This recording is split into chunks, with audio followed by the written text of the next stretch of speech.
Fast Forward Productions. The women are speaking. Hey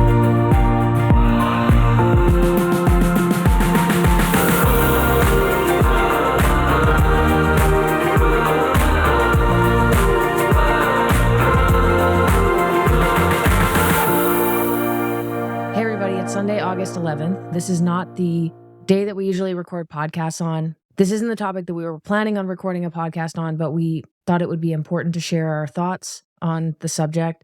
We felt that it was a time-sensitive subject. So we are going to talk today about the tragic and sudden death of Lazar Đukić, who passed away at the 2024 CrossFit Games on Thursday morning, participating in the swim event portion of the games, which was the first event. We're just going to be providing our opinion. I think a lot of people have turned to us. I think we are well known enough as ex-athletes in the sport and just as people who have a good head on their shoulders that people are coming to us. I shared a little bit about it on Thursday or Friday. I can't remember the days, kind of blur together now, but I had to turn the comments, like story replies off on my Instagram because I wasn't at that time super interested in engaging on the topic because it was and is very upsetting to talk about, especially just sort of as the events continue to unfold and more information came out over the weekend. So yeah, I guess the purpose of this podcast is to share our thoughts and our opinions on it, not to speculate on what has happened or what did lead to his death, because that information won't be known for some time. And I think will probably come from the family if it's released at all. But to talk about, how it made us feel as people in the space and athletes and what I think where the misses were and just some really shitty things that came out of the weekend and transpired as a result of it. So I have a very, very strong opinion, and I had a very strong opinion immediately, and it didn't. We were talking about this. We've talked about this ad nauseum at this point because it's been a confusing time. Mm-hmm. I think all have feelings. If you're involved, we all have feelings about it, and it's wondering if our feelings are valid because there's a lot of things happening that are maybe what we wouldn't choose to do. Right. So I'm immediately on Thursday, I was trying to get more information, try to understand when and what decisions were going to be made and how they were going to be made and the outcome of basically every single day. It's been kind of a wait and watch and see what happens. I think we all just want like validation in how we feel and we want other people to feel the same way as us. And I've wanted that all weekend and it's been a bit of a struggle. Yeah. I've never before have read so many comments on posts, but I want to know what people are feeling. Partially, I think just to validate how I feel. And I'm not in the comment sections to argue. I can talk a little bit about what I've commented on, but I think for now we just want to get on here and share what we think and hope that we can be a voice that will help to initiate some change. Because I think that's ultimately what we want. And then also just to acknowledge what happened out of respect and care. Yeah. And we'll talk about some of the history a bit to the extent that we can talk about it. But I think for a long time, there's been lip service paid by CrossFit to make changes of all kinds. And they say words, they make some gestures, but ultimately change doesn't happen or isn't meaningful in the way that people wish it were. But there's no real alternative to CrossFit for athletes and for the community. So people kind of just carry water for things that happen at the top, or they accept what they don't agree with and continue to participate and do it because there aren't a lot of other options about it. So I guess maybe a high-level overview of what the games are and what the competition season looks like, and then maybe a bit of our background in it. The CrossFit Games is the pinnacle of the sport of CrossFit. It is something that you have to qualify to participate in. It's not something that you can just sign up and do. I think it may have started that way, but it evolved quickly into something that there had to be steps for qualification. I don't know what the statistics are right now, but at the time that we competed at the CrossFit Games, which we both did at the individual level, I think that the CrossFit Games represented the top maybe like 0.01% of people who compete in the sport of CrossFit, sign up for the Open, that kind of thing. So it's really, really hard to qualify and compete in, and it's something that people strive to do. It's just what a lot of athletes work towards for their career. The stages of qualification have gone through some changes across the years, but the basic format has remained the same since around 2011, and it begins with an online phase of competition that anyone can sign up and participate in. And then through this online competition, you eventually qualify for a regionals competition. Now, in the last few years, there's been a second stage of online competition that occurs before the regional level qualification. Called quarterfinals. And then regionals is now called semifinals. But the basic feel of the competition is very similar to the old regionals. And there's now, I think, 8 regionals or semifinal competitions, around 40 competitors, men and women in each of those divisions, and then teams. And from the regionals competition, depending on what region you're in, they send a specific number of athletes will qualify in advance to the CrossFit Games. The Open typically begins sometime in February. Quarterfinals now occurs in March or April, and then semifinals/regionals usually May, June, and the CrossFit Games occur in early August typically. And then outside of the official CrossFit season, there's an entire ecosystem of fairly elite level competition hosted and run by private event organizers. So these are competitions like Wodapalooza, Dubai Fitness Championship, Granite Games, and they've been around for a long time too. There's opportunity to compete at an elite level outside of the CrossFit season, but the CrossFit season, and specifically the CrossFit Games, is considered the pinnacle of the sport, especially for individual athletes. In CrossFit, we both competed individually at the CrossFit Games. I competed in 2018. And then Alex, you competed in 2015. And then at the regional level, so the stage before the games, which is also a very difficult stage of competition to get to. I think you were there, 7 times? 6. 6 times. And then I was there maybe 4 times. And then I was on the demo team in 2017.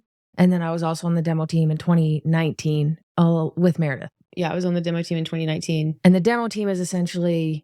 You're heavily involved in testing and designing workouts for the CrossFit Games. And then during the games, you're behind the scenes. So you don't get access to everything, but you have a pretty good sense of what's kind of going on behind the games and the work and the people behind it to a degree. Yeah. And then I sat in an athlete advisory role for a little over a year, which they put together, I think, in around 2020 to provide a little bit of, I wouldn't call it oversight, but a voice for the athletes in specific ways. And I can't talk about that because there's an NDA there, but there's also an NDA for the demo team. I think more specifically in terms of not sharing workout details with the rest of the field, even though, as most of you probably know by now, workouts are often leaked, which is unfortunate. And I think that occurred this year with Chad, the step over one. And then it has also occurred in the past with, at least in the 2019 event 1. A lot of people knew what that workout was, or a version of the workout. Yeah, they knew and the you first. knew it was the demo team that released it because the demo team only knew of the first iteration of it. And that was the one that people were practicing. And then they had adjusted the snatch weight, and then also the rope climb was different. So, yeah, I mean, I would describe myself as somebody with very high moral standards. I would say you're the same. I probably wouldn't be married to you if you weren't. Mm-hmm. So we're not here to release any of that information or do anything like that. We're really going to be speaking from our athletic experience and experience as humans here today. But I do think we have an education, academic background, and enough of an experience as an athlete and community member in the sport at all levels to be able to speak to this with some information. Yeah, it's very informed, I would say. You're a lawyer, and I come from a very scientific background. So I think we both are sort of hyperlogical people that think in sort of stepwise fashion. And certainly, I have definitely a risk management mind because I used to work in risk management specifically, not so much risk to human life, but when you're developing products that, it costs millions of dollars to even produce them, you have to be risk averse. You have to understand risk and how to look at it and assess it, reduce it so that you're not losing astronomical amounts of money and then passing that obviously cost down the chain to someone else if you do. Yeah, so the CrossFit Games varies in schedule, but typically runs Thursday through Sunday. So this was the first event of the weekend, individual event 1 on Thursday morning. I remember seeing this news because we were traveling on Thursday back to Calgary. And it was, I think barbell spin broke it. And it was it was alleged at this point. When I saw the headline, Lazar Đukić missing, I was like, I really hope that he just got pulled out of the water by someone on the side and has just not reported back. Like that was my hope. But there was I remembered something about the swim event this year throwing me off when I read it. And I couldn't remember exactly what it was, but I remember thinking when I saw it initially, like, oh, that's kind of an unsafe event. But I didn't, besides thinking that to myself, didn't really do much with that thought. Again, because I'm somewhat risk averse. But the event itself was a 3.5 mile run, so just over a 5-kilometer run, into an 800-meter swim. And then, so I looked it up, and I remember why I thought that was risky. And it's because while a lot of CrossFit athletes can swim, I wouldn't necessarily call them swimmers. So in my mind, it seems unnecessarily risky to put an 800-meter swim after essentially an all-out 5K, or what will be very similar to that effort. And that's just sort of what stuck with me as we moved through Thursday and more information came out. There was more time. We were driving to Calgary. You were sort of refreshing news sites, and I think looking on Andrew Hiller's page and just people who were posting. And as more and more time lapsed without an update, it became more and more clear that there was something seriously wrong, like something bad had occurred. The extent of it wasn't clear, maybe for around 90 minutes, until someone released. It was actually, I think, one of your friends sent you a text because a local news station broke it before any of the media outlets on Instagram that they had found a body in the lake. And the way that this was initially reported by Barbell Spin was that he simply had not crossed the finish line or reported to athlete handling. So he was missing. But yeah, like I said, as time passed, it kind of became clear what was more likely, even though I think at that point we were all really hopeful that just something had happened, that maybe something had happened and he had just gone to the hospital and didn't have time to tell anyone. Yeah, and having been at an open water event at the CrossFit Games in 2015 competing, and then also just part of it on demo team, it isn't unreasonable to think he just kind of got lost in the crowd. Right.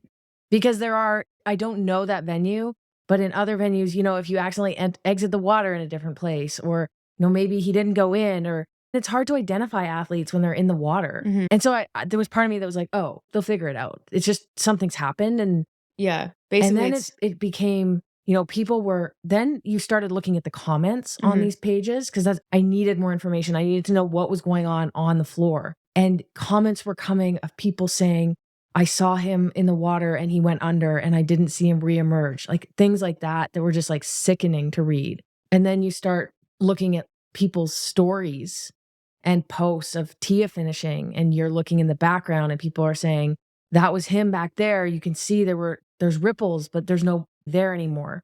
And just these awful things that you're seeing and hearing. And then it's so hard for me to even remember what the chronological order of it was. It became, I guess they cut the live stream at some point, because someone told them. Yeah, and a lot of it is you're hearing secondhand accounts out of order. And so it's, you're kind of starting to fill in gaps in your own mind about what's going on and what has happened. I think that the story is no one knew like that. I mean, that had obviously happened. He was there and then he wasn't. That's well accounted very for close now. to the finish line, the shore. Yes, like within 50 meters or so. I mean, there's been reported 50 to 100 meters within the finish. You can definitely, like on the video, you see it. And I didn't realize that's what I saw until after. But it becomes very clear what you've just seen. I can't imagine people who were there and realize what they were seeing in real time, because that is something that's being reported now. And then you hear about people who were on the side shouting at lifeguards and people on the paddle boards that he needed help and somebody has gone under and nothing is being done. So you're watching this happen. And again, this is secondhand. I wasn't there. I didn't experience it. I read this, that they were watching him drown and yelling for people to do something, and nothing was done. Yeah. I mean, I think that's the thing that's really hard is those stories. Yeah. And then you hear the Instagram post, I can't remember who it was by, basically recounting what it was like to be with Lazar's girlfriend when she was trying to get help, because she was saying, Lazar didn't come out. He didn't come out. Where is he? Where is he? And the crazy thing about how CrossFit grew up on Instagram, on the internet, it is a social media frenzy. There's not really a second that doesn't get documented and make its way online. So there's all these videos that are up of, number one, the swim. There's a video where, you can see his girlfriend running around behind the ice baths. And his brother, like, has anyone seen Lazar? Has anyone seen, like, this is all also Luca was competing. His brother was competing with him. So this is all captured. And so now all of these stories are getting taken down because people are realizing what they've documented. Yeah. And how you can't leave that up. that's kind of the crazy thing here. But also because of social media, there really was this sort of forum forming in the comments section where there was a lot of information sharing going on. And while, CrossFit and some other people, athletes, limit comments sometimes, that wasn't occurring on news outlets. It's not occurring on Andrew Hiller's page. And so you could really get a sense of how people are feeling and what's going on kind of real time in a way that I haven't really seen or been a part of ever, maybe, like being so far removed from it. But there's an immediate, as a human being, I think you feel it right away. And then on another level, as an athlete who's competed at that level, the whole weekend when you watch it, and I'm sure you feel this way, and I'm sure anyone who's competed at the games feels this way, all of these memories come back just by watching the games. You remember what it's like getting ready for swim events. Like you remember all of these sights and sounds and smells and everything that's associated with memory. And so it's so easy to think about what it would be like to be there. And then you learn about Lazar, like the guy was a good swimmer. And so it wasn't like he was someone who couldn't swim and was in there struggling. Like he was, I think, favored to win the event. So then there's this kind of like, holy shit, man. Like, well, I'm a good swimmer. You're a good swimmer. It wasn't that there was an issue with swimming. Like this could happen to anyone. This could have been us.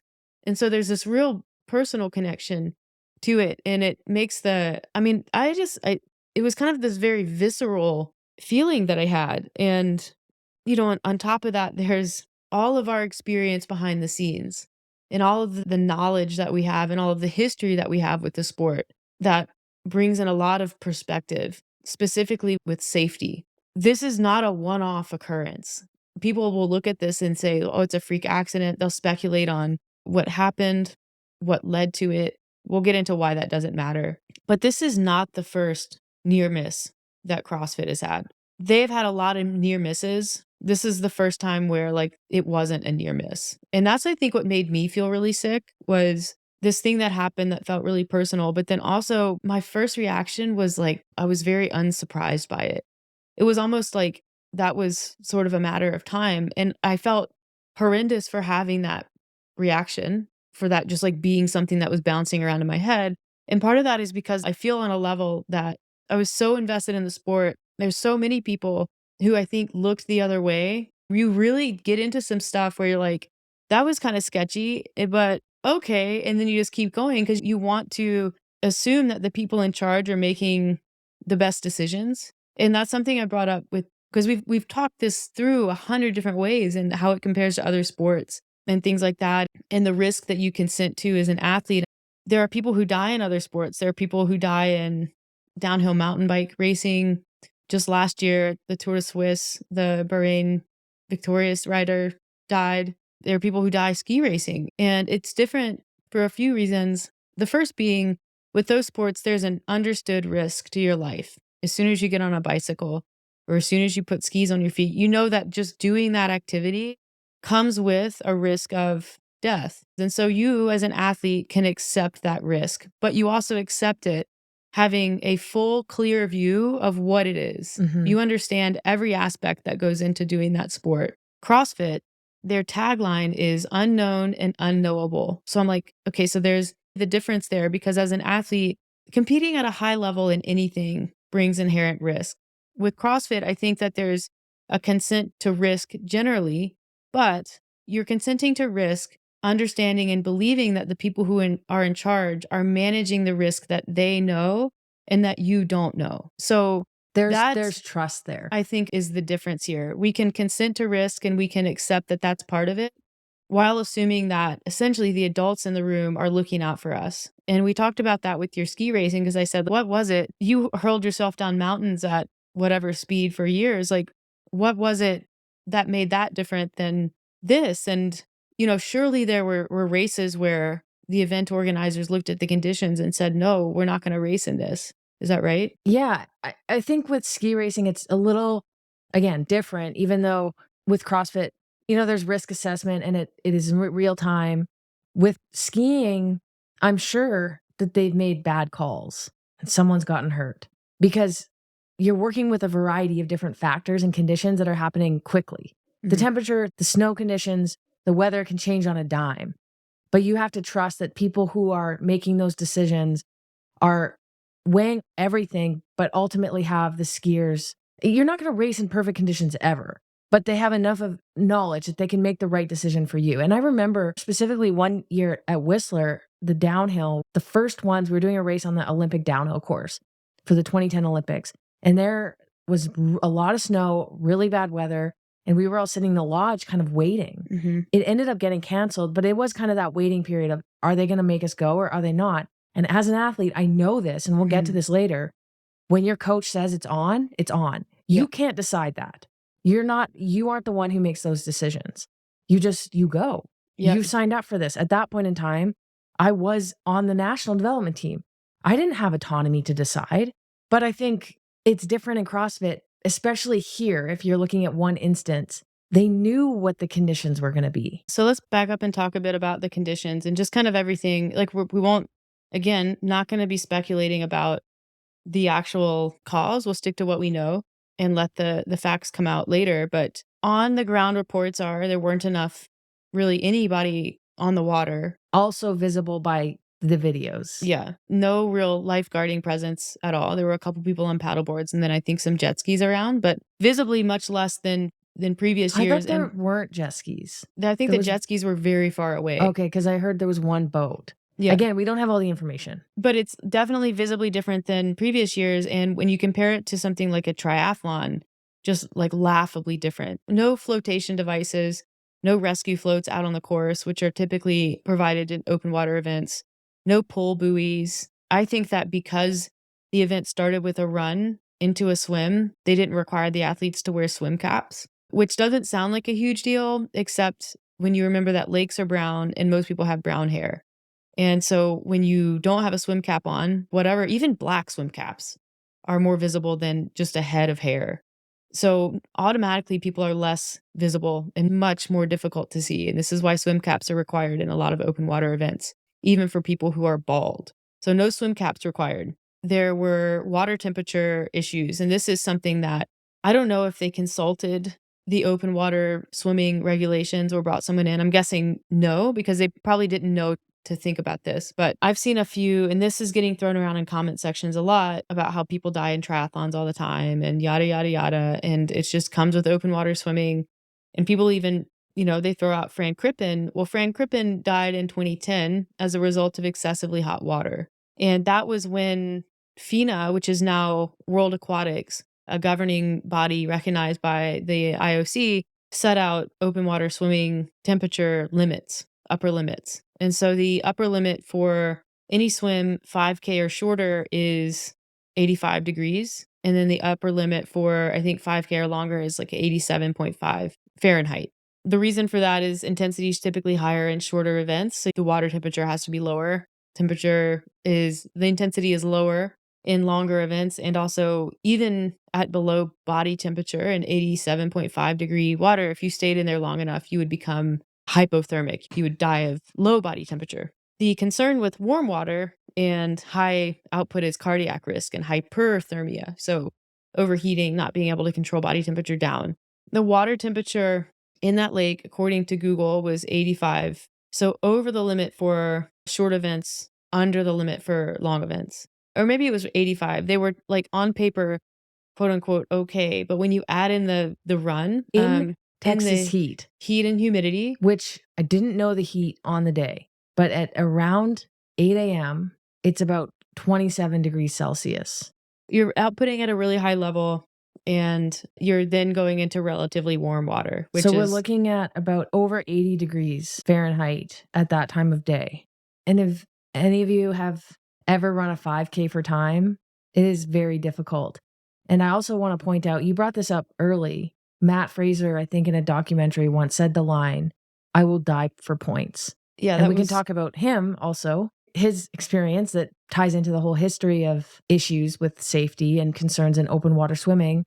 But you have 80 athletes who have given their souls to this sport. You don't just get to the CrossFit Games anymore. They are literally going to die for points. And the problem with CrossFit, not really a problem, but especially with elite CrossFit, most of the time when you're competing, you feel like you might die. You're pushing yourself so hard, it feels like you're going to you're pushing too hard. In almost every workout when you're competing. In a 5K run, absolutely. And then you imagine getting into the water right after. There are probably moments where a lot of those athletes in the water, and this is a little bit of speculation, but also going off my past history, you're getting into the water with a very, very high heart rate, and then you can only breathe every few seconds. So you can imagine what that would feel like as a human being. And then with the temperatures and all that, I mean, the risk factors have to have been just quite notable. Yeah. Yeah. I mean, they were there. So these are like, if we were to, say that things are beginning to appear negligent on many levels, I think that it's fair to say that. The issue if we can skip over the speculation of why a very good swimmer would pass away in the water or what would lead to that, the issue is not so much that happened, because I think people struggle in the water all the time. People have cardiac events, if you want to speculate that may have happened, and they survive them. People choke on water when swimming, and they survive that. That's a survivable because thing. Somebody can pull them out of the water when they see them struggling. Right. The issue is not that something occurred in the water. The issue is that no one was there. The end. And full stop. That's the story. All right. So when we were talking on the way home after this had happened, you were saying, and I think it's important to say that when this happened, there was sadness and disbelief. But immediately I felt anger, and that anger continued to build over the weekend. Yeah, I skipped straight to being really mad. And I think you said, because you knew that guy from North Carolina. Mm-hmm. This is not even the first time that this has happened. So in 2017, Will Powell, who's a master's athlete, almost drowned. And I'm not talking about choked on some water. I'm talking about was struggling to stay above the water, was drowning, having a drowning incident. And he was saved by two of his competitors, like other people competing, stopped what they were doing, got him afloat, stabilized him, and had to wait for rescue to arrive. So that issue has been an issue before. It also happened again in 2017 with Matt Fraser and Brent Fikowski. Yeah. Brent saved Matt. Again, I didn't see this. I didn't hear about this at the time, but this was documented by, well, the one I read was Men's Health, where Chris Hinshaw was on a podcast talking about how it was, I think, running into swimming, and told Matt, like, you can redline and get into the pool, and then your heart rate will go down because you're horizontal. That was his reasoning. I don't know if that's true or not.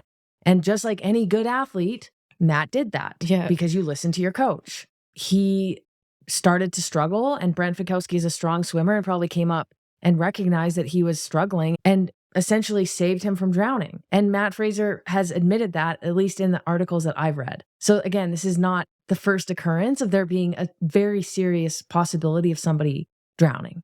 And I think anyone who spends any amount of time around open water understands the amount of respect that you have to have going into water. It is so dangerous. And when you look at why is it the first thing in a triathlon? Well, it's the only leg in a triathlon that risk of death is significantly higher, just because of the environment that you're in, because you're not on land. Swimming is not a super comfortable thing for a lot of people to do. And even if you're a good swimmer, if something happens, you're in water. You don't just fall off your bike or sit down on the side of the road. You're in water.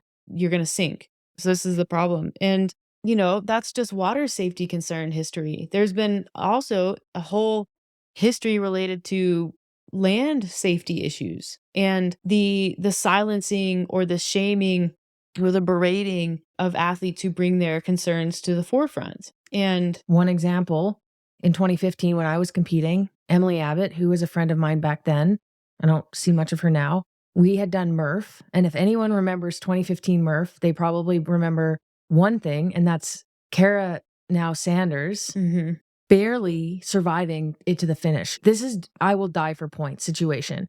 She was running down the field towards the finish. Her head was bobbing back. Her eyes were basically rolling into the back of her head. I mean, it was almost funny to watch because it looked like she was drunk. Yeah. But it was heat exhaustion, heat stroke, whatever you want to call it. And then got to the finish and basically passed out when she crossed the finish line. There's more to the story. Then Maddie Myers had to go to the hospital because she had rhabdo. Kara Saunders, I also think, got an IV and then was back on the competition floor for the snatch ladder. And then Annie Thorsdottir, there was also images of her on video of having to stop. She was white as a ghost, which I know she has pale skin, but she was even whiter, and had to stop and was also like about to pass out. Didn't she withdraw that year? I'm not sure if she did. But anyways, it was a pretty serious event. There were 2 issues with that. The heat, it was blistering hot. I remember doing push-ups on the field and I was on my hands and knees resting and looking ahead at the grass and seeing those like heat waves coming up. And then also a lot of the athletes basically burned a lot of skin off their hands because the bars for the pull-ups were so hot because they had been baking in the sun all day. Which is the second time that's happened, because that happened in 2014, I think specifically with the team event with the Big Bob, the Fantasyland, where it had this giant sled you had to push down and then do pull-ups on it. And it was so hot. These bare steel bars got so hot that people were literally like burning huge blisters into their hands. Yeah. I wasn't good enough to do big sets for 100 pull-ups. So I was doing I still had pretty bad like burns and like my calluses were all popped off. Yeah. Everyone's hands were just absolutely destroyed by the end of it. But it's almost so sad to recount. And it's almost embarrassing that in that time, I didn't do anything. Yeah, no one did. But I think it was the Friday or the Saturday, we had an event and it was the sprint and it had hurdles and obstacles. And we were on the field in the warm-up area practicing because we had a minute to practice. And so we were all lined up behind the hurdles, kind of going one by one. Dave Castro says, like, Emily Abbott, I need to see you right now, and pulls her off to the side. And like all of us are just kind of like, like school kids, like, whoa, she's getting in trouble.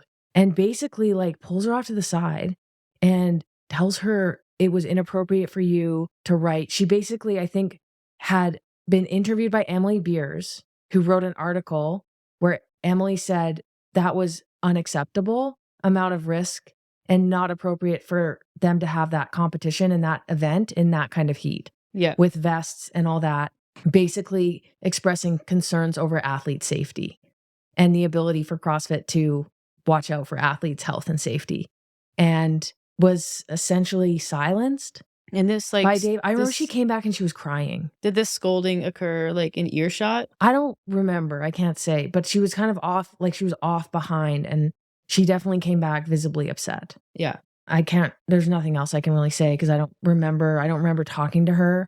I don't really remember how I kind of came to know what the situation was, if it was on that weekend. Yeah. But I do know that basically she was silenced for bringing up concerns. Yeah. And she wasn't the only one. I mean, it was a thing. I think everyone kind of knew, but you'd think it's easy to say like, oh, back then it was just kind of the way it was. It was CrossFit. Yeah. The heat kind of made it harder, and that was awesome. But that, like, thinking about it, we're like, no, an athlete shouldn't need to get an IV. I mean, it's technically against the rules, their own rules, for an athlete to get an IV in competition, but we'll leave that alone. I also want to say, if somebody's out there fact checking, I didn't see Kara Sanders get an IV. She came back and that was what was said. Yeah. And I also don't have the best memory. So I just don't want to be held like to the exact facts. It's what I know. I remember watching that event because I had a coach's pass that year, but I wanted to watch the finish of Murph. And so I had come from the back and I was sitting in the stands and I watched Kara finish. And so you see from the stands this swerving, and she had her head was tilted all the way back. And it was visible because she was wearing a ball cap. Yep. And so when someone's head is back and they have a ball cap on, the brim is pointing straight up to the sky. And it's like, how is she even putting one foot in front of the other right now? And then she gets across the finish line. And what I remember distinctly is that no one really came over to help her. Anna Tunnicliffe came over and like pulled her vest off and got her water and was kind of trying to take care. It took a minute for people to come over, and then they ended up putting her on a backboard and carting her off. And I remember she was hanging on her arm was hanging off the side, her head was rolled to the side, and her eyes are rolled back in her head. And I remember thinking, a legitimate competitor. This isn't a fringe athlete who got in. No, she like I think would have won that year had that not happened to her. But I remember thinking, like, I may have just watched someone die. I remember thinking that, and she ended up being fine, which I'm grateful for. But it was just like, what is going on here? It was like shocking. But she continued. The athletes are crazy. They will die for points. This is their entire life for most of them. Yeah. They will do anything to get on that competition field and survive the competition and do the best that they can. Yeah, and it's very important to many of them. Yes. And a lot of them do rely on money from prizes and sponsorships and things like that. And it makes the decision to continue or not a really like heavy and hard one. But they're also is not another alternative. And there's not an athlete union that steps in and says, hey, we will not be doing that event. So I think it's multi-layered. Yeah. The issue is very complex.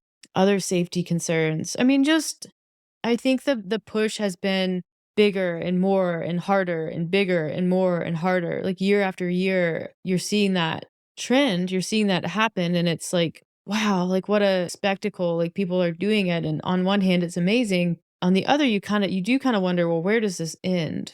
And where does this go? Well, do you remember the ranch games? That was crazy because they had them do that race up and around the ranch, and then they killed themselves to get I shouldn't say that. They really pushed to get to the finish, and then had to turn around and do it in reverse. Yeah, and I was thinking at the time, that's a lot different. Doubling the distance is a whole nother element from like a fueling standpoint. From maybe the shoes that they were wearing. I get it. It makes it really hard. But it's also like, that's the sport we're doing. And people just like, they eat it up. Yeah. Unknown, unknowable. And the final event that year was also insane. Yeah, it was. Anyways, we won't talk too much about that. But even event design in 2017, when everybody was tearing their pecs, because the snatch, the ring dip, and then Telena Fortunato, and I think a couple of other PTs came out and said, if you look at the combination of movements, it really is sort of priming the stage for this particular injury. And it's, who knew? No, we just thought it'd be cool to do snatches and ring dips. Like, anyways, there's a lot of pushing in the direction of a professional sport. You know, the spectacle has gotten bigger, the games has gotten bigger, but there's certain aspects that have not evolved beyond 2011 CrossFit Games. So, you know, the lack of this very like laissez-faire approach to safety has sort of been around for a long time. Like the militaristic, like, they'll figure it out, like, suck it up. You know, it's CrossFit, it's supposed to be hard kind of thing. And this death, this loss, this tragedy feels like the culmination of that over many years. And like the thing that makes it the most sad is how avoidable it was, with just like a modicum of concern, just like the smallest amount of preparation. Just put 4 lifeguards on paddleboards out there and have the people on paddleboards have a life-saving device, like a flotation tube, anything, a pool noodle, literally anything. But that's modicum, smallest amount. That's what makes it so sad and ultimately so infuriating. I think a lot of people could see in plain sight that this was very likely avoidable. Yeah. Okay. So I think that and a lot of people immediately, as soon as they canceled the team event that Friday and the rest of the events. Well, as soon as I saw the word, the rest of Thursday's events are suspended. The games are suspended. The rest of Thursday's events are canceled. And I'm thinking, suspended? As in, might still go on. And so I'm thinking, I'm in the comments. I'm talking to you. I call my mom because I don't know, somebody. I'm talking to my friends who do CrossFit. Yeah. Thinking, how? Like, I'm so disturbed by the idea that they might be continuing. How someone just died. Like, how is it? We don't even have the answers right now. Yeah. And I was just hoping, and then I'm just going to speak freely. I was really hoping they would cancel it. I wanted it to be canceled. I've lost someone, and I know how horrible that can be and how shocking it can be. Yep. I never have lost somebody under such surprising and catastrophic and tragic circumstances where there isn't that this could happen. My sister died from cancer. Everyone probably knows that by now. I can't even begin to fathom what shock it would be to lose your brother in a competition where you would never think that that's happening. And just for his brother's sake, Luca, and for the rest of the athletes, and for everyone who witnessed the event, how can you continue? Like, there's only one way to continue, and that's to continue. And there's going to be an aspect of disrespect. This is my mind. Feel free to disagree. Not to you, Meredith. I know you agree with me to some extent, but to the listeners out there, some of you may disagree. I just immediately did not think it was appropriate for that to be a question. So I'm waiting and waiting and waiting. And then I hear, and mad respect for Hiller, because as much of beef as I have with the guy because of the stuff with Chase Ingram, he was pretty much the only one who was transparent with the information that he was getting. Yeah. And probably because he's just like by himself and can post whatever he wants and has historically posted whatever he wants. but he was really the only person keeping people updated. Yeah. So then I hear that they're going to send 5 representatives from each group. So 5 individual athletes, 5 team athletes, 5 individual males, and then 5 coaches or something to talk with HQ and Dave and decide what is the best move. And I'm thinking, well, that's it. They're going to continue because you put the athletes in, like they have a single track mind. I'm not judging the athletes here. I'm not here to do that. At that point, was pretty sure of the outcome. Yeah. And then the early reports on Thursday was that competition was going to resume on Friday. It had been decided by the athletes. They had spoken to Luca, his brother, and his family. And Luca has said that is what he wanted, was for them to continue competition. And it was very much the athletes have decided, like the athletes have spoken kind of thing. And yeah, I mean, disappointing. And I guess, you saw Chandler Smith posted that night and, he was pretty torn up about it. And immediately it's like that puts a lot on the athletes. That puts a lot on the athletes. That was kind of the immediate concern. And then the more I thought about it and the further into the weekend we got, the angrier I got about it, because you start to see what has happened. This became really clear on Friday. So they started with a quote, like a tribute to Lazar, and whatever that means. From what I learned after, it was like a moment of silence, a speech by Dave. Like it was pretty low grade for most people. It seemed were very disappointed in what it was. Yeah. And then the competition just resumed. And so his brother came out pretty soon after that, because he was not going to compete, came out and basically expressed what felt like a lot of anger. And I don't know how correlated those two things are, or if he had just had time to process what had happened. Because when you think about it, that is the most horrific loss that he's experienced in his life. Probably his family, his parents as well. Not even 2 or 3 hours later, they have Dave Castro or whoever was involved, probably Dave, in your face asking if you want the competition to continue. To me, that is outrageous. That you would put someone in that situation. That you would say anything other than, I am so sorry. Yeah. I cannot even begin. What is a guy gonna say? What's a family gonna say? I want it to be canceled. He probably hasn't even come to terms with the fact of what's happened. Well, I mean, you've lost someone. I've lost someone. There's a period of time after that loss occurs where it hasn't hit you yet. It's not real yet. There's like an element of denial. You're like, it hasn't happened. Like this didn't just happen. Where your emotions aren't there. Like you're kind of numb. It does feel weirdly normal.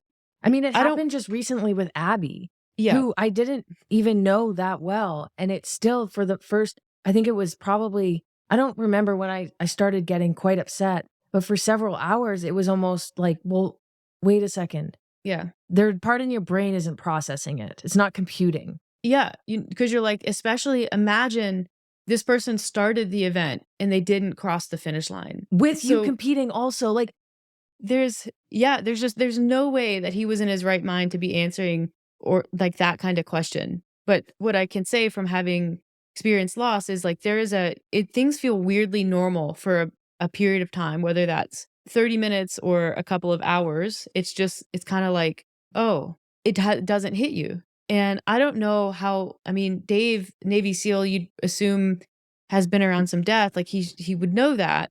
It doesn't matter. It doesn't matter. You just don't. I don't do it. My opinion. And then there has to be the athletes themselves have to also be in that same kind of a post-loss haze where, yeah, it doesn't feel real. So of course, I don't know. It just seems more likely that you get people in that period of time to answer a yes or no question. They may not answer it in a way that's necessarily going to reflect how they feel 24 hours or 48 hours later. I struggled with that. And like Luca said, he wants the competition to continue in honor of his brother, whatever, for whatever reason. Well, Lazar would have wanted the competition to go on. Well, let me tell you this. Lazar would want it to be alive. Yeah. Like, I'm sorry, but that was just really hard for me to hear. Tone deaf. I mean, yeah, I'm sure.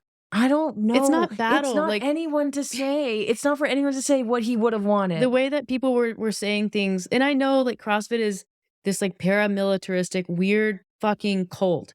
But the way people were saying, Just like, say it. you know, he was a fighter. He would want you to fight on. I'm like, this is not war. Yeah. We're not in war. This is a sport. Yeah. This is a sport where people just lost their friend, their competitor, and they didn't lose him as a result of a tragic accident. They lost him due to probably negligence on the part of the event organizers. What looks like, yeah. So it's just that it was disappointing to see it go that way. And then immediately, like Friday, you started seeing athletes announce that they were not going to continue with the weekend. And that was unsurprising. I was surprised that it didn't happen sooner, but it started with like Laura Horvath, Jeff Adler, Jamie Green, Elliot Simmons. These people just started coming out and saying, this doesn't feel right. It doesn't feel like the right way to honor him. It feels like things are just going on as if nothing happened. What was confusing for me is I heard that 80% of the athletes, because they went to the groups of 5, and then it went to a vote. This is what I heard. And 80% of the athletes said they wanted to compete or wanted the games to continue, and 20% to not. Yeah. Joe just walked off with a CrossFit Games pillow. I hope she destroys it. I think she's probably gonna. I'm thinking, well, where are the other 20%? Yeah, but I think that they probably started slowly. I know. Well, they all showed up on, not 20% didn't drop out on Thursday night. I think that a lot of people didn't know what to do. I or know. what to think, or even what they felt. And I know, I'm not blaming the athletes. I'm just saying this is part of it. Yeah. I felt as soon as they continued with the games, a lot of people were saying, well, it was the athlete's decision. Yeah. And I'm thinking, number one, it's the athlete's decision in terms of the vote and the discussion. And then again, they get the decision of, okay, the games are continuing. Now you get to decide if you actually get to go. I personally didn't think it was fair to present that to the athletes. Knowing who these athletes are, knowing what's on the line, knowing that a lot of them need the financial support from the games that they get, because really it's one of the biggest competitions of the year. They also need exposure for their social media and stuff for their sponsors. I felt like I was thinking of all these, like before they had decided to go on, I thought, okay, well, they've got this purse. Why not split the money, cover the cost for the athletes, like do something to help this awful situation and not put the athletes in this position. Yeah. I felt that it wasn't professional as an organization, but again, not surprising because I've never thought CrossFit's professional to the athletes. Yeah. It wasn't fair. And throughout the weekend, you saw this unfold. Yeah, you just and saw you're going to continue to see it unfold. More athletes pull out and kind of explain why they were pulling out and what they were feeling. And then on the other side of that, you saw a lot of athletes who were continuing, post and say why they were continuing, justifying that. And I think it's super unfair because it puts an athlete in the position that regardless of what they choose, they kind of probably feel pressure to defend that choice. And, right or wrong, I don't think that's a fair position to put an athlete in. And then also expect them to compete. What I think it is, CrossFit knew all along that they wanted the event to continue because money, probably. I don't think they could afford to pull the plug on the weekend. So it became most likely, how do we get this to go on while having the optics that we want? And I think personally, the way that they did it really just stands up the athletes in front of HQ, in front of the leaders, the people who should be adults in the room. It stands them up and it uses them as a human shield so that they can sidestep taking responsibility and making the decision for the athletes. It's like, if you want the competition to go on, just say you want the competition to go on.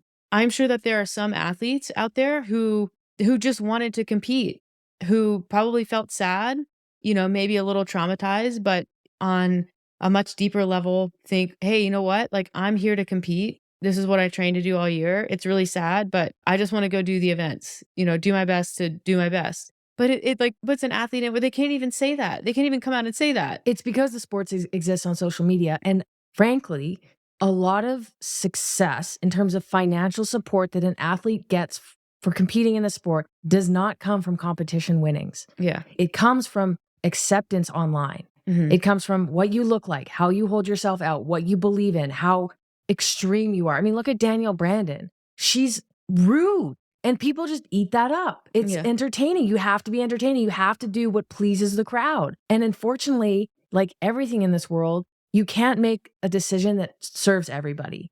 And so the athletes are battling like, number one, what do I believe is right for me?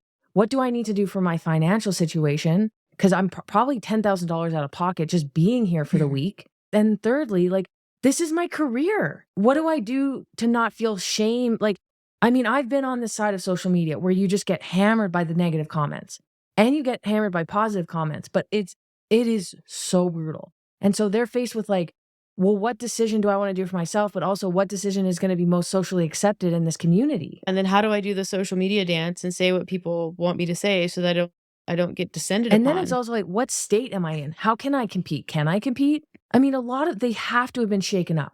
Yeah. And then here's my thing. Okay, the games are going to go on. Okay, we're going to pose it to the athletes. Thursday night? Are you serious? At least take Friday off. At least take Friday off. At the very, very, very least. Because I'm like, it's 5 p.m. on Thursday. It's 6 p.m. in Texas. There's no decision. Apparently, they haven't even started the meeting. And athletes are wondering, like, am I competing tomorrow? Yeah. Do I need to decide if I'm competing tomorrow? They probably don't even have all the information of what happened. Oh, and there's no way they did. And if coach is smart at this point, they say to their athlete, like, don't go on social media right now. Yeah, like if you know that you want your athlete to compete and you know that athlete wants to compete, what you have to tell them then is to stay off the internet. Yeah. Because there's no way that you could be in that and be in a state of mind. You can see the athletes coming out now, most notably Noah Olson, with, I didn't have the full story. And I didn't feel that great all weekend. I didn't really know what I feel. I don't really know what I feel now. You know, there's probably, people are maybe going to look back and think like, if I had different information or if I had time to process this, I would have made a different decision for whatever reason, for themselves, for the community, for Lazar, for the sport, for change. It's awful. It's an awful position to put the athletes in. Yeah. And I knew that right from the start. I knew like, you can't be posing. You can't put athletes in the position where they're having to make moral decisions. No, right in the middle of a competition. And this isn't just any competition. This is like big time. Yeah. This is so intense. They're exhausted just from getting to the games. It was really, really devastating and disturbing, to be honest. And then to see them march out on Friday, frankly, I didn't watch any of the games. I couldn't even watch the clips on social media except to see people celebrating and almost just like feel like disturbed and go to the comments and just hope I wasn't the only one. Yeah. Because that felt good for me. And then as the athletes started pulling out, I just felt awful for them. Yeah. I commented on most of them to give them like props and respect. And hopefully, they read that and it made them feel good about their decision, that it made somebody else feel good, because it felt like somebody was actually acknowledging it in the way that I wanted it acknowledged. Yeah. And I'm sure And I said, I hope you're okay. And you have to imagine like they were probably feeling like they were on an island there too. Because you probably see the whole range of emotions. Like you see people who are just really gutted by it and it's affecting them not only emotionally, but physically. And then you probably see people who are just being very robotic about the weekend, just move on ahead. And it's like, well, like, what do I do here? Because I'm definitely not that, but I thought I could compete, but now I don't think that I can. And, it's just really, it's shitty that decision wasn't made for them. And there were no real adults in the room that stepped up and said, no, like, we're going to do something else this weekend. We're here. Like we keep hearing, community, community, community. We're now going to make this a community weekend. And I have to believe there was something else that they could have done with their time, with the people. And, frankly, the whole CrossFit has always been about the community and this and this. Like that was a very convenient narrative to shift into as soon as Luka became very, very discontent with the progression of the weekend. It was basically like that. It switched immediately from, well, Luka said that's what he wanted and it's what the family wanted, shifted immediately from that to, well, it's about the community and community lifts each other up and sticks together and all of this stuff. And it feels like people are just saying whatever needs to be said, both publicly and to themselves, to justify their continuation of the weekend. And I think that's really unfortunate because that's not community to me. And frankly, CrossFit hasn't been about the community, at least the sport, in 6 or 7 years. Like there's such a break from CrossFit the sport and CrossFit the community. And I'm holding on to that because I do believe that there are amazing gym owners out there and there are amazing gym communities. And those entities are entirely different than the sport. And they've been better than the sport for a long time. They're different than the politics. The people don't always match the decisions that are happening at the top. And I thought that was a really poor display of community. I thought that was one of the worst narratives to latch onto. I just was getting really, really grossed out by the social media displays, the compilation of sad athletes, of very slowed down workout footage, grabbing moments in workouts where athletes were looking very, very sad or somber, paired with somber music. It felt very opportunistic. They were trying to justify. It was like trying to make themselves, trying to make it seem like it was something that it wasn't. Or maybe it was what they wanted, but they knew the optics. They knew what the optics were to a lot of people, and you could see that from the comments. And so they were trying to quell that by saying or showing, oh, no, it's not what you think. It's not what it looks like. Like, we are sad. We are honoring. And also, I feel bad for the athletes because they're going out there and this is unprecedented for them.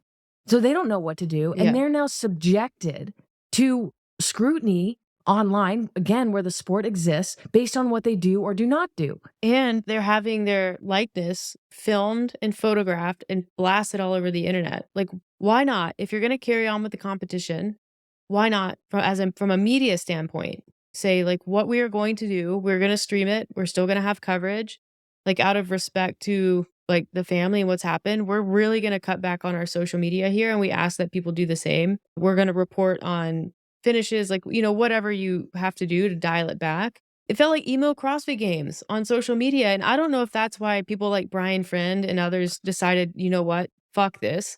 I don't want to be a part of it, especially not this year. Like, I don't know if that's why people stepped away, but that's why I disengaged with it this weekend. It felt icky. And I honestly, I just felt so sad.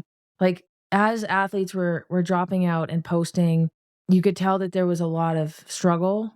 And then Jacqueline Dahlstrom posted on one day ago. So I think it was right after she had done Chad.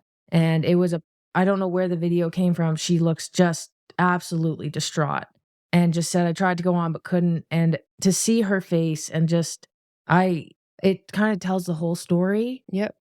And I think there'll be fallout from this. There'll be more to come, I imagine. I do hope that the athletes are okay. Yeah. I hope they're okay with the decision. I hope they're okay and they can process. Like, I don't know. It was really disturbing, the whole thing. Yeah.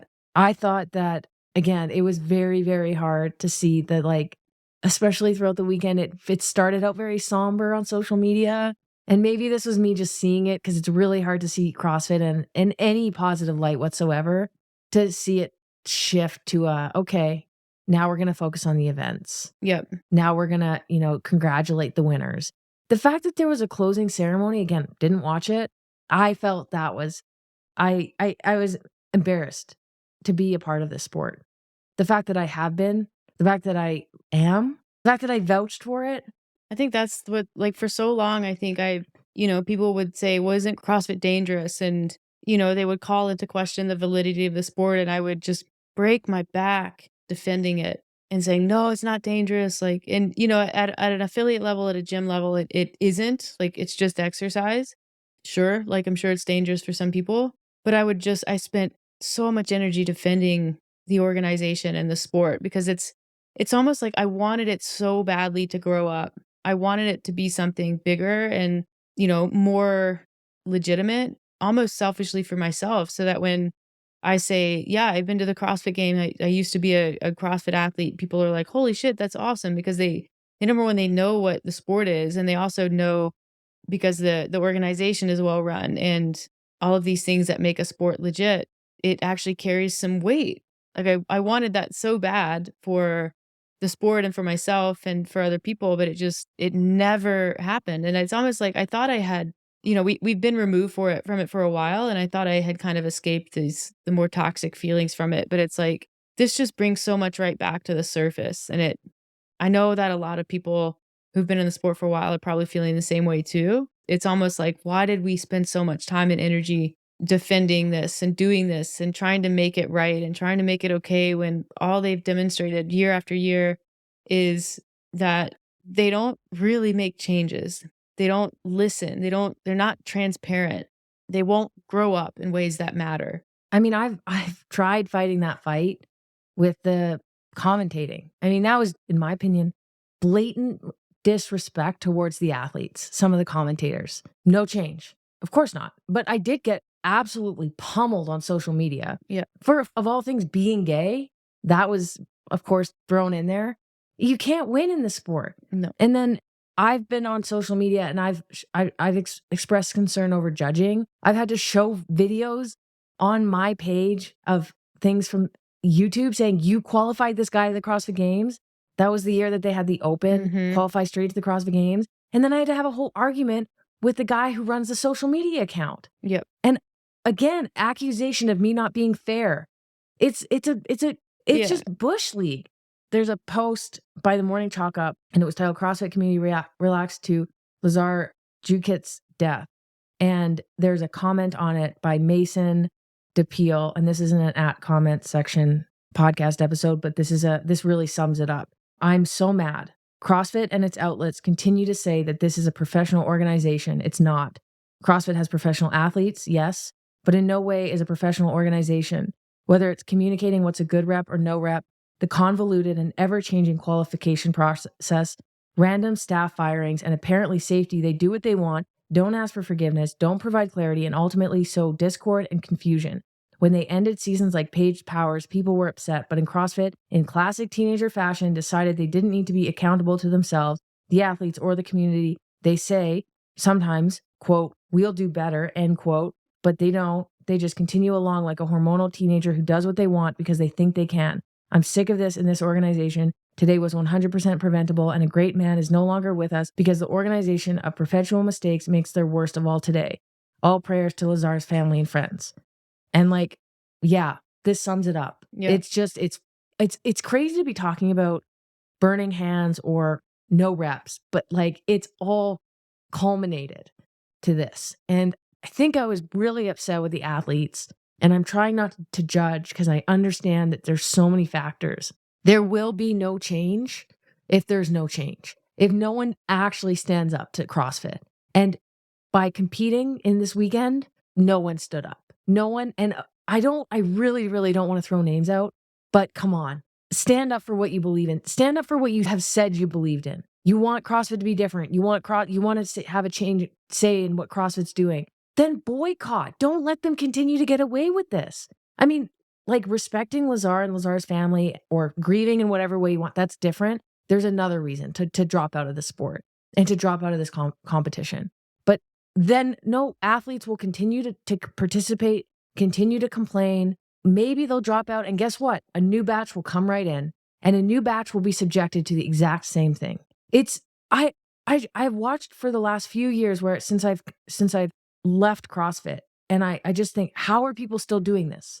Yeah, I mean, I think what it is going to take is for the best athletes on earth, the people who are at the CrossFit Games, to say like, look, we did the CrossFit Games in 2024 because of these reasons. Maybe it was the right decision, maybe it was the wrong decision, but here's what's going to happen next. Like, we will not be participating in the CrossFit Games moving forward, and call for other event organizers to step up and fill the gaps. Like, you put them out of business by not doing their competition, because there are other companies, there are other event organizers who will do it.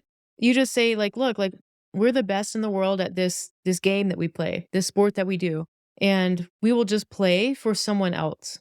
But there has to be someone else that steps up and does it, because until that happens, CrossFit's just going to get away with it. If you're like, well, you know, there's no one else who runs the CrossFit Games, so I guess we're going to do that.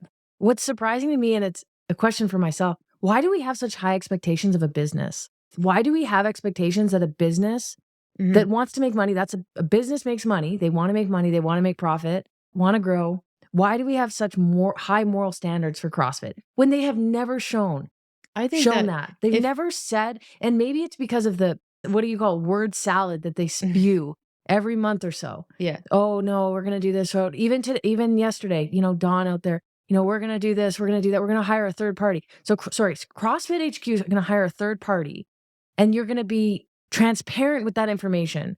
And we believe you because you've never been transparent ever in your entire history of this business. And also, you're hiring a third party to investigate something that you could be very much responsible for doesn't seem unbiased to me. So who's getting that information? You.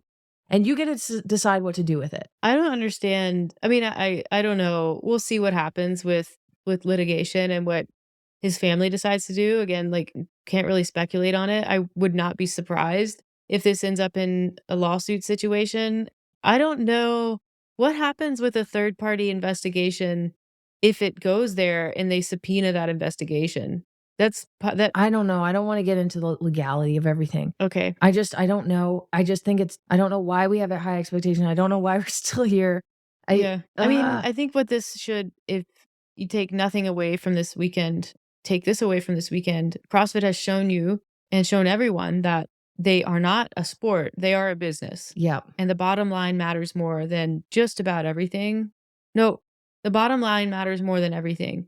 And they will, I mean, they it will matters do more than a human life. And to me, that's everything. whatever needs to be done to make sure the show goes on and checks get cashed. That is what happened this weekend. Maybe you disagree, but it is what happened to at least I think, a significant degree. I mean, maybe this is immature of me to say, and I know a lot of people agree with me. I want answers. I want someone to be held responsible for this. I want that. I don't know why. Yeah. I think it's because I have I think it's plain and clear. I think that I see it. I've seen it. I think a lot of athletes, they've shared that.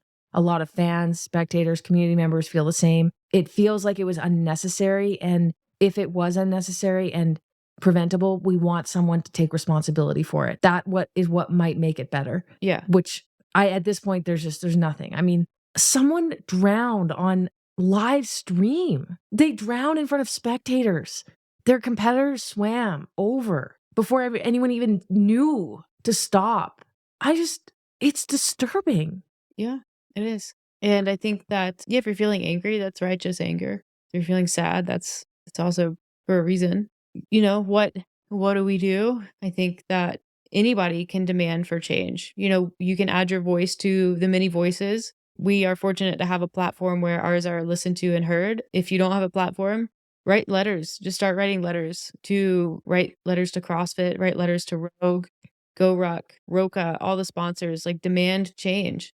Send letters. That's how change happens. Change doesn't happen in comment sections on Instagram. Change happens when you go a step further. You demand it, and we do start holding people accountable for their actions or their negligence, and we stop playing the game. You stop playing the game. There are two things I'm going to say, and that's the first is after I spoke out about the commentators being bad and disrespectful to athletes and how that transpired, I said I would never get involved in CrossFit again.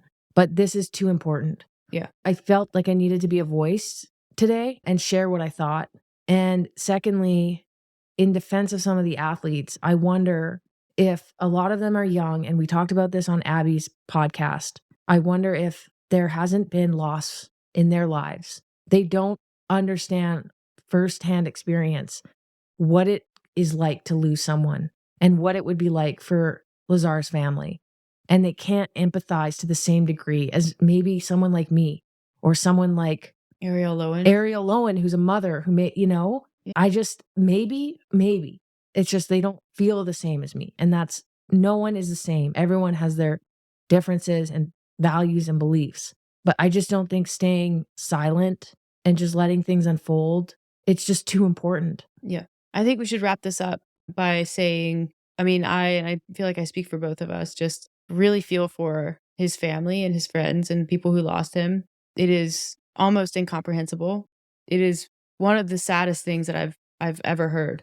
And I hope that they get the peace that they deserve in the future. I hope that they get justice in whatever way they decide to pursue it. And I think, like you said, I hope the athletes are okay. I hope that as people come to terms with this, they have the support that they need, because CrossFit also does not have a lineup of professional support for their athletes. So I hope for that. And I hope for change in really big ways. I hope for change. So if the time and the desire to write letters to CrossFit and to the main sponsors, please do, because that is how you get your voice out there, and that's how we start to make changes. So please take the time to do that, and we'll continue to do the best that we can to affect change and continue the conversation in productive ways, because I don't want it to end just because the CrossFit Games are over and attention shifts to whatever comes next. So yeah, we're going to do our part and hug people that you love because you never know. Life is so fragile. Yeah. Yeah. It's becoming, just feeling very, very transient and temporary. And we're being reminded of that too often. So make sure you take the time to tell the people that you love them, that you do. Tell the people that you love that you do love them, including apparently our pets who have decided to join us for this. Here's the other CrossFit Games pillow. You guys feel free to destroy it. All right. Thanks for listening to this rather sad and somber episode. We hope the next few are a bit more cheerful and appreciate you guys.